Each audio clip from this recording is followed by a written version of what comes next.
नमस्कार दोस्तों, मैं अशोक आप सभी का आपके अपने YouTube चैनल स्टडी प्रचार में एक बार फिर से स्वागत करता हूं। मुझे आशा है आप स्वस्थ होंगे और आपके परिवार में भी सभी स्वस्थ होंगे। तो दोस्तों, आज का जो हमारा टॉपिक है वॉच है दोस्तों, और सामान्य हिंदी के अंतर्गत आज हम वॉच के बारे में पढ़ेंगे। तो फ्रेंड्स, यह अध्याय 6 के अंतर्गत आप लोग पढ़ रहे हैं। यदि आपने इसके पहले का वीडियो नहीं देखा तो आप जाकर प्लेलिस्ट के माध्यम से इसके वीडियो को देख सकते हैं। तो फ्रेंड्स, बिना देरी के हम आपके सामने ये वॉच का वीडियो प्रस्तुत कर रहे हैं। तो आइए, सबसे पहले हम वॉच को पढ़ने से पहले कुछ इसके पॉइंट हैं जिसको हम ध्यान से समझ लेते हैं। तो यहाँ पर देख पा रहे होंगे, कह रहे हैं क्रिया के जिस रूप से यह ज्ञात हो, यानी कि पता चले कि कर्ता कर्म भाव में से किसकी प्रधानता है, उसे ही हम वॉच कहते हैं। अब देखें, वॉच की बात करें तो दोस्तों, वॉच यहाँ पर ये हो गया। और आगे पॉइंट देखते हैं क्या कह रहा है। तो दोस्तों, यहाँ पर देख रहे हैं कर्ता कर्म, क्या दोस्तों, कर्ता कर्म और भाव के अनुसार ही क्रिया लिंग वचन पुरुष का प्रयोग किया जाता है। और नेक्स्ट पॉइंट की बात करें तो नेक्स्ट पॉइंट ये है कि प्रयोग के आधार पर वॉच की बात करते हैं तो वॉच 3 प्रकार के होते हैं। आइए हम तीनों को देखते हैं कौन कौन से वॉच होते हैं। पहला जो है आपका है दोस्तों कर्तवाच्य है, दूसरा कर्मवाच्य है, तीसरा भाववाच्य है। आइए हम डिटेल में इसके बारे में पढ़ते हैं। सबसे पहले देखेंगे कर्तवाच्य क्या है दोस्तों। अब कर्तवाच्य की बात करें तो जिस वाक्य में क्रिया का प्रयोग, किसका प्रयोग दोस्तों, क्रिया का प्रयोग कर्ता के अनुसार किया गया हो, उसे ही हम कर्तवाच्य कहते हैं। और कह रहे हैं इस प्रकार के वाक्यों में लिंग वचन प्रायः कर्ता के अनुसार होते हैं। इसमें क्या होता है दोस्तों, इस प्रकार के वाक्यों में लिंग वचन प्रायः किसके अनुसार होते हैं, कर्ता के अनुसार होते हैं। आइए नेक्स्ट पॉइंट देखते हैं। नेक्स्ट पॉइंट में यह कह रहा है कि कर्ता यानी कि कर्तवाच्य में कर्ता की प्रधानता होती है। चलिए आगे पॉइंट देखते हैं। तो नेक्स्ट पॉइंट में यह कह रहा है कि इसमें अकर्मक सकर्मक दोनों प्रकार की क्रियाओं का प्रयोग होता है। तो दोस्तों, आपसे क्वेश्चन ये भी किया जा सकता है, तो दोनों प्रकार की क्रियाओं का प्रयोग किसके अंतर्गत किया जाता है, तो आप कहेंगे कर्तवाच्य के अंतर्गत। आइए एग्जाम्पल के तौर से हम समझते हैं कि इसको किस प्रकार पहचानेंगे। तो यहाँ देखेंगे कि बच्चा खेलता है। अब बच्चा खेलता है, उसके बाद दिया गया है यहाँ पर कि किस प्रकार है दोस्तों, एक सेंटेंस दिया गया है यहाँ पर, बच्चा जो है कर्ता हो जाएगा और खेलना क्या हो जाएगी, क्रिया हो जाएगी। उसके बाद मित्रों यहाँ पर देखेंगे तो ये किस प्रकार पहचानने, अगर हम पहचानने की बात करें तो यहाँ पर आप कर्ता के बाद कौन लगाएंगे, कहाँ पर, यहाँ पर कौन लगाएंगे। तो यहाँ पर कौन लगा के पढ़ेंगे, कौन खेलता है, तो आपको जवाब मिल जाएगा बच्चा खेलता है। इस प्रकार कर्ता की प्रधानता हो जाएगी दोस्तों।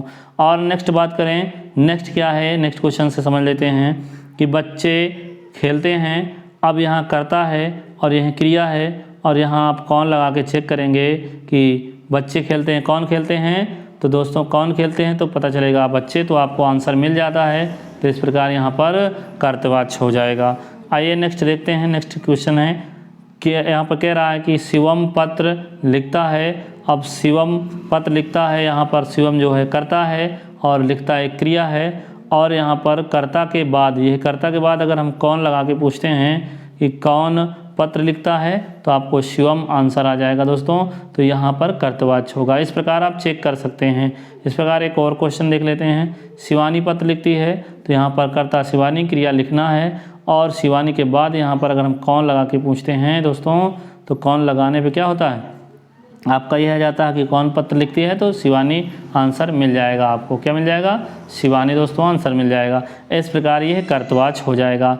आइए हम देखें इस उपर्युक्त जो आपने अभिवाक्य जिसको समझा, उन वाक्यों में जो क्रियाएं आई हुई हैं दोस्तों, खेलता है आया और खेलते हैं और लिखता है लिखती हैं। 4 वाक्यों में 4 क्रियाओं का प्रयोग हुआ और क्रमशः कर्ता जो कि बच्चा हुआ, बच्चे हुआ, शिवम हुआ, शिवानी हुआ, ये सब क्या होंगे, ये आपके क्या होगा, शिवानी के अनुसार किया गया है। यानी कि कहने का मतलब ये है, जो वर्ब आया है, वर्ब का प्रयोग हम इसमें किसके अनुसार किया गया है, इसमें यहाँ पर दोस्तों बच्चे, शिवम, शिवानी, इसके अनुसार किया गया है। तो आप देख सकते हैं इसे कर्तवाच्य कहेंगे दोस्तों।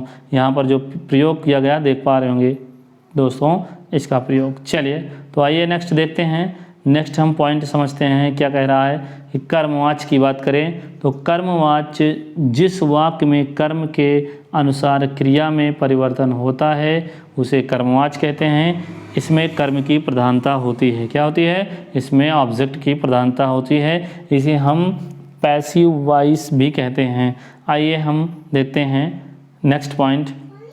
अब इस प्रकार के वाक्यों में सकर्मक क्रिया का प्रयोग होता है। याद रखना, पूछ लेगा आपसे कि सकर्मक क्रिया का प्रयोग किस में होता है, तो आप बताएंगे कर्मवाच्य में होता है। आइए देखते हैं हम नेक्स्ट पॉइंट देखते हैं। सबसे पहले हम एग्जाम्पल से इसे समझ लेते हैं किस प्रकार पहचानेंगे इसे। तो यहाँ पर देखेंगे दोस्तों, तो पहचान की बात करें तो पहचानेंगे कैसे, तो जिस वाक्य में दिया रहेगा दोस्तों वहाँ पर आपको देखेंगे से लिखा रहेगा, से या होगा, या फिर आपका आ जाएगा द्वारा आ जाएगा दोस्तों, या फिर द्वारा नहीं आएगा तो के द्वारा भी रहेगा। और दोस्तों काम कहने का मतलब काम किसी के द्वारा ही यहाँ पर होगा। और कहीं पर आपको क्वेश्चन लगाना पड़ेगा किसके द्वारा, तो आपको आंसर मिलेगा। अगर आंसर मिलता है तो आपका ये है कर्मवाच्य होगा। आइए हम देखते हैं, सबसे पहले चेक करते हैं किस प्रकार यह है कर्मवाच्य। पुस्तक पढ़ी जाती है, ठीक है। अब यहाँ पर देखेंगे पुस्तक पढ़ी जाती है तो देखेंगे कि अगर किसके द्वारा पूछेंगे, यहाँ पर किसके द्वारा पढ़ी जाती है, तो यहाँ किसी के द्वारा पुस्तक पढ़ी जाती है दोस्तों। तो यहाँ पर आपका ऑब्जेक्ट हो रहा है। क्या हो रहा है दोस्तों, ऑब्जेक्ट, यानी कि कर्म की प्रधानता हो रही है पुस्तक।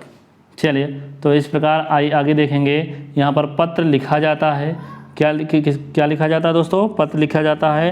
अब पत्र की यहाँ पर प्रधानता है, इसलिए यह क्या होगा दोस्तों, ये आपका हो जाएगा कर्मवाच्य।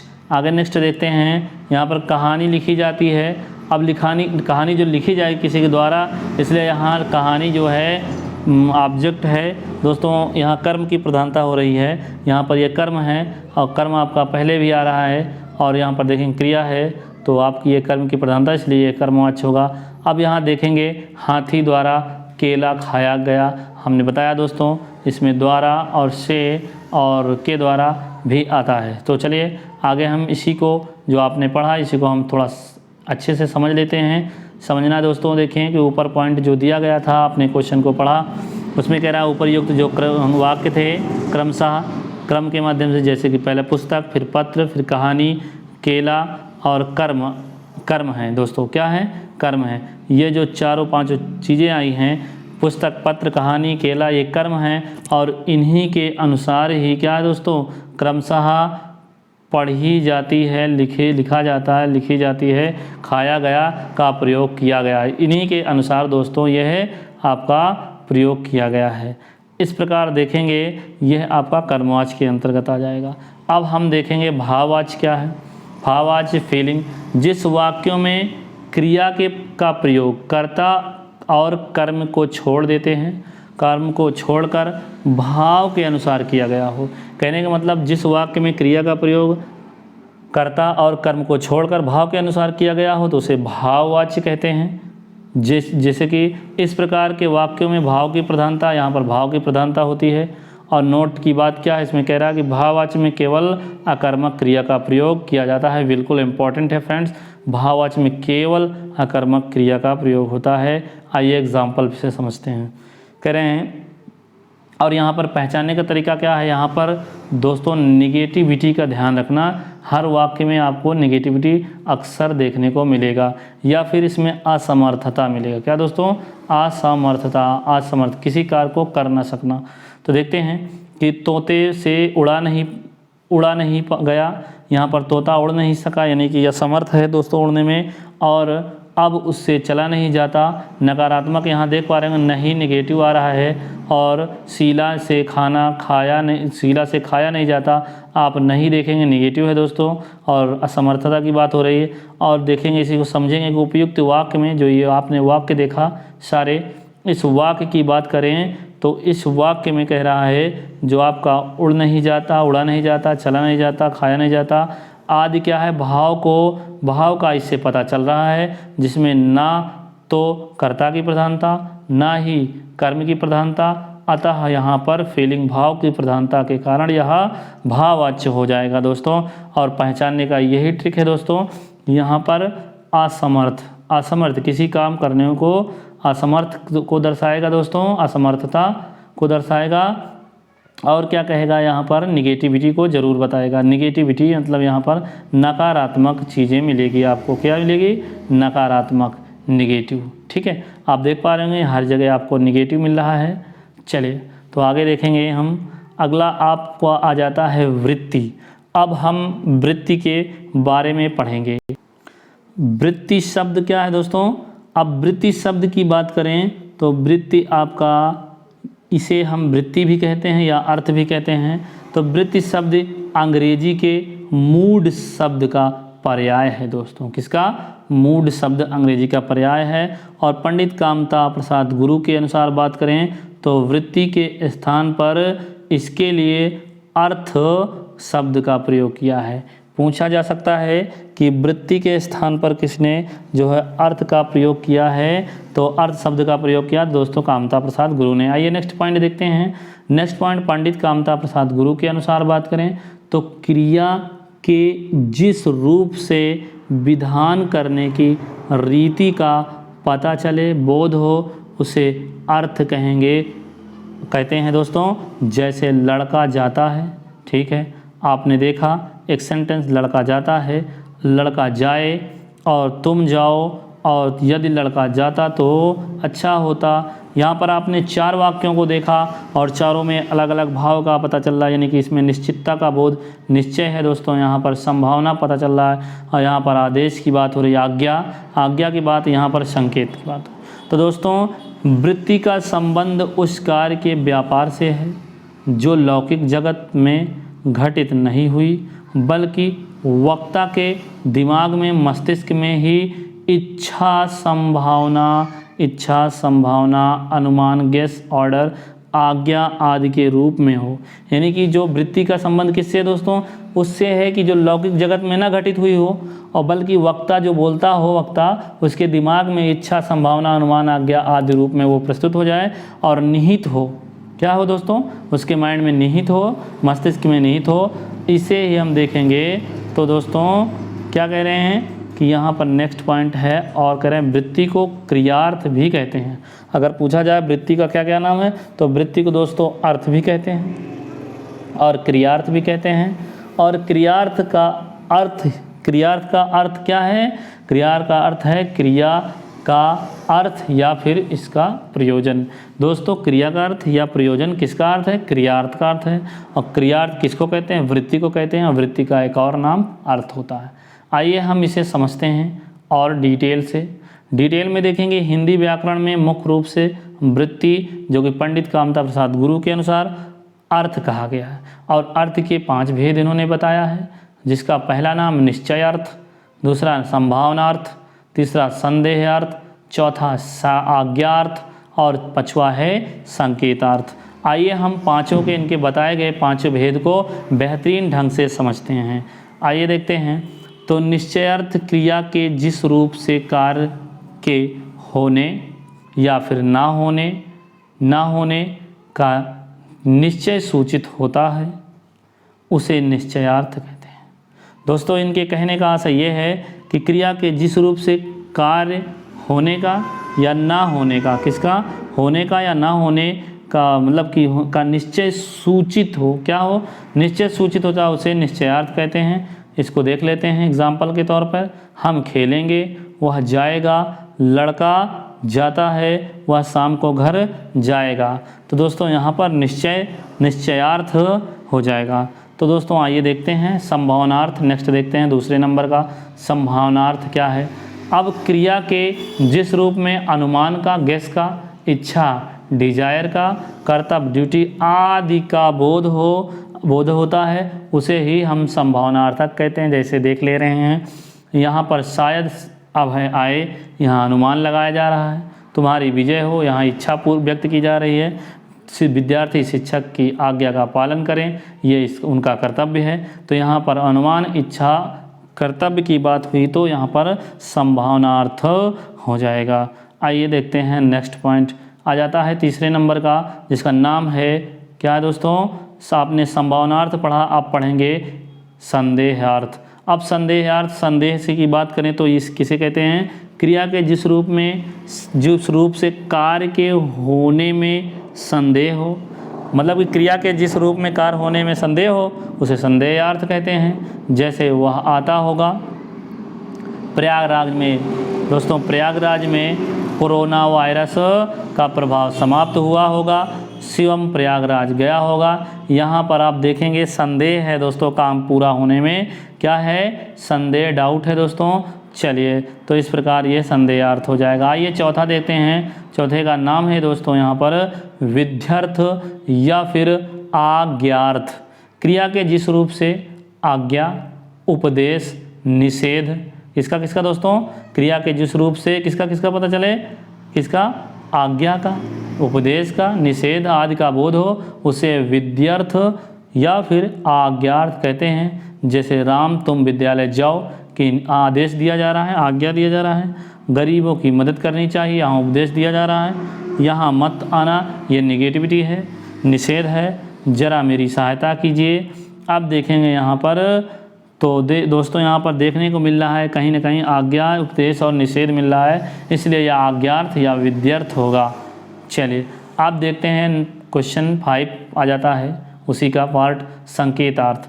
अब क्रिया के जिस रूप में एक काम का होना दूसरे कार्य पर निर्भर हो, अर्थात कहने का आशय यह है कि जिसमें कार्य कारण का, किसका दोस्तों, कार्य का कारण का संबंध हो उसे संकेतार्थ कहते हैं।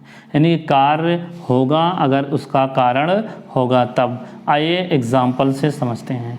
यदि सारा सामान मिल गया तो भोजन अच्छा बनेगा। भोजन कब अच्छा बनेगा, जब सारा सामान मिलेगा। एक सेंटेंस दूसरे पे डिपेंड रहेगा। यदि वर्षा होती तो फसल अच्छी होती। अब फसल कब अच्छी होती, जब वर्षा अच्छी होती दोस्तों।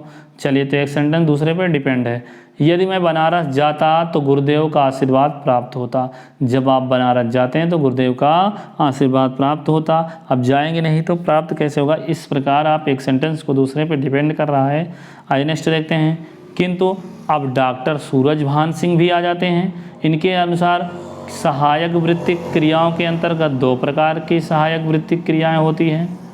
अब 2 प्रकार इन्होंने क्या बताया है सूरजभान सिंह ने, तो आइए देखते हैं। पहला इन्होंने बताया है सामर्थ्य सूचक वृत्ति और बाध्य सूचक वृत्ति। अब बाध्य सूचक वृत्ति, सामर्थ्य सूचक वृत्ति के बारे में हम पढ़ेंगे। और ये किसने बताया है, डॉक्टर सूरजभान सिंह ने बताया है। सहायक वृत्ति क्रिया के अंतर्गत 2 प्रकार की सहायक वृत्ति क्रियाएं होती हैं। अब देखते हैं 2 कौन सी है। पहला सामर्थ्य वृत्तिक देखते हैं, सामर्थ्य सूचक वृत्तिक। सामर्थ्य, अनुमति, संभावना को प्रकट करने के लिए क्या करने के लिए, इनको सामर्थ्य को दोस्तों किसको सामर्थ्य को, अनुमति को, संभावना को प्रकट करने के लिए जिस वृत्ति का प्रयोग किया जाता है, प्रयोग होता है, उसे ही हम क्या कहेंगे, उसे दोस्तों सामर्थ्य वृत्ति कहेंगे। अब पहचानेंगे कैसे, पहचानेंगे दोस्तों सामर्थ्य सूचक वृत्ति क्या है।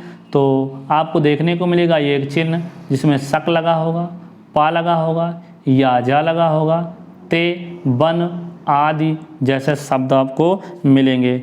अब देखते हैं कैसे इसमें ढूंढ सकते हैं। वह परीक्षा पास कर सकता है। अब यहाँ सक आपको देखने को मिलेगा, सामर्थ्य। अब आप चल सकते हैं, यहाँ पर सक मिल रहा है, अनुमति की बात हो रहे हैं। आज बारिश हो सकती है, यहाँ पर संभावना की बात हो रही है, सक लगा है। और नौकर से दरवाज़ा नहीं खोला जाता, यहाँ जा लगा है दोस्तों, असमर्थ का बोध हो रहा है। मैं अंग्रेजी नहीं बोल पाता, असमर्थ का बोध हो रहा है, पा भी लगा हुआ है दोस्तों, देख पा रहे होंगे। मुझसे कहते नहीं बनता, यहाँ पर ते बन है, आपने देखा पीछे तेबन भी आता है दोस्तों, यहाँ पर देखा आपने तेबन। चलिए तो आगे हम देखते हैं, आगे क्या है, बाध्य सूचक को देख लेते हैं इसी के अंतर्गत दूसरे नंबर का, कि जिस वृत्ति से किसी क्रिया या फिर कार्य व्यापार के निष्पादन यानी कि उसको घटित होने में कर्ता पर किसी न किसी प्रकार की बाध्यता का बोध होता है। क्या होता है, बाध्यता का बोध हो, उसे ही हम बाध्य, क्या दोस्तों मित्रों, उसे ही हम क्या कहेंगे, उसे बाध्यता सूचक वृत्ति कहेंगे। अब इसको पहचानें कैसे, ये भी हम देख लेते हैं। अब पहचानने की बात करें तो यहाँ पर इस वृत्ति सूचक का चिन्ह क्या है, आपको ना है मिलेगा, ना पढ़ मिलेगा, ना चाहिए मिलेगा, नी चाहिए मिलेगा। अब आइए एग्जाम्पल से देख भी लेते हैं इसे। तो एग्जाम्पल पे कह रहा उसे जल्दी जाना है, यहाँ ना है आ रहा है, उसे जल्दी जाना हो गया, उसे जल्दी जाना पड़ा, यहाँ ना पड़ा आ रहा है। उसे गरीबों की मदद करनी चाहिए, नी चाहिए आ गया। अब उसे पढ़ना चाहिए, यहाँ पर ना चाहिए। इस प्रकार आप देखेंगे ये बाध्यता सूचक वृत्ति के अंतर्गत आ जाएगा। आइए हम कुछ इसके अंतर्गत इम्पॉर्टेंट पॉइंट को जल्दी से समझ लेते हैं, क्योंकि बेहद इंपॉर्टेंट यहाँ क्वेश्चन परीक्षा में पूछे जाते हैं। आप देख पा रहे हैं कई बार पूछे गए हैं। कह रहे हैं क्रिया के मूल रूप को क्या कहते हैं, धातु कहते हैं। रचना या फिर बनावट के आधार पर अगर पूछ ले क्रिया तो दो भेद होते हैं। अब दो भेद कौन से, अकर्मक क्रिया, सकर्मक क्रिया, वो भी रचना के आधार पर। अब आपसे पूछता है कि व्युत्पत्ति के आधार पर धातु को पूछ ले तो धातु के दो भेद होते हैं। पहला रूढ़, या इसे रूढ़ का नाम ही मूल धातु है, और दूसरा यौगिक धातु है। दो प्रकार के हैं। अब कह रहे हैं लिखना एक सकर्मक क्रिया है। क्या, लिखना सकर्मक क्रिया है, याद रखना, वेरी इंपॉर्टेंट। और सोना दौड़ना अकर्मक क्रिया है। अब देखेंगे हथियाना, चिकनाना, लतियाना, ये याना लगा के जो बनाया जाता है, आना याना जो है दोस्तों, ये नाम धातु क्रिया है। अब आगे देखते हैं, अगला पॉइंट आपसे कह रहा है क्रियार्थक संज्ञा सदा एक वचन पुल्लिंग के रूप में होती है। याद रखना दोस्तों, क्रियार्थक संज्ञा जो होती है सदा, ऑलवेज, हमेशा एक वचन पुल्लिंग के रूप में होती है। और नेक्स्ट पॉइंट देखते हैं। नेक्स्ट पॉइंट में यह है मित्रों कि गिराना, जगाना, उठाना, लिखाना, उड़ाना, लिखना नहीं दोस्तों, उड़ाना, सुनाना आदि प्रेरणात्मक क्रियाएं होती हैं। क्या होती है, करवाना, कोई काम करवाना, तो ये प्रेरणा देना, प्रेरणात्मक क्रिया। आइए हम नेक्स्ट पॉइंट देखते हैं। अब कह रहे हैं अर्थ के अनुसार देखा जाए तो संयुक्त जो क्रियाएं होती हैं वो 11 क्रियाएं होती हैं, 11 होते हैं। अब अर्थ के अनुसार बात करें तो संयुक्त क्रिया के 11 भेद होते हैं। आपने पीछे पढ़ा, यदि आपने नहीं पढ़ा तो जाके पढ़ सकते हैं। क्रिया 3 प्रकार के शब्दों से बनती है, आपको पता है। पहला धातु से क्रिया बनती है, संज्ञा से बनती है, विशेषण से भी बनता है। ऑप्शन में आपसे पूछा जा सकता है। तो आइए नेक्स्ट पॉइंट की बात करते हैं। अब नेक्स्ट पॉइंट क्या है, धातु में प्रत्यय लगाने से अकर्मक क्रिया से सकर्मक और प्रेरणात्मक क्या है दोस्तों, प्रेरणात्मक धातुएं बनती हैं। कहने का मतलब ये है दोस्तों, अगर हम धातु में प्रत्यय लगाने से अकर्मक से सकर्मक और प्रेरणात्मक धातुएं बनती हैं। जैसे उठना से उठाना, ये प्रेरणात्मक धातुएं बनती हैं दोस्तों। जैसे उठना से उठाना और उठवाना, क्या है, उठना से उठाना और उठवाना कई धातुओं मूल क्रिया को संयुक्त करने से संयुक्त धातु बन जाती है। आइए देखते हैं नेक्स्ट पॉइंट क्या है। संज्ञा और विशेषण और नाम धातु, क्या है, संज्ञा और विशेषण से क्या होता है, नाम धातु बनता है। संज्ञा या विशेषण से नाम धातु बनती है। और जैसे देख ले रहे हैं कि हाथ से हाथियाना और चिकना से चिकनाना, इस प्रकार संज्ञा या विशेषण से नाम धातु बनती है।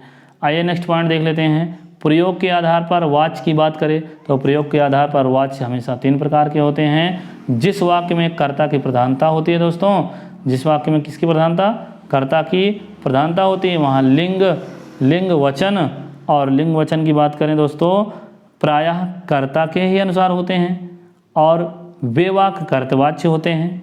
अब दोस्तों वनरक्षक में पूछा गया है, क्वेश्चन है, आप इसे एक बार फिर से देख सकते हैं कि कह रहे हैं कि जिस वाक्य में कर्ता की प्रधानता होती है, लिंग वचन प्रायः कर्ता के ही अनुसार होते हैं, और वही वाक्य कर्तवाच्य कहलाते हैं। अब जिस वाक्य में कर्म के अनुसार क्रिया का परिवर्तन होता है उसे कर्मवाच्य कहते हैं।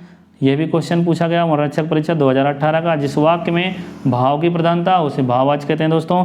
यदि हमारा वीडियो आपको पसंद आया तो कृपया लाइक कीजिएगा, सब्सक्राइब कीजिए और फ्रेंड को अपने शेयर कर दीजिएगा ताकि हमारा मनोबल बढ़े और नए नए वीडियो इंपॉर्टेंस आप तक पहुँचाते रहें। चलिए तो दोस्तों मिलते हैं एक नए टॉपिक पर, तब तक के लिए जय हिंद, जय भारत, वंदे मातरम।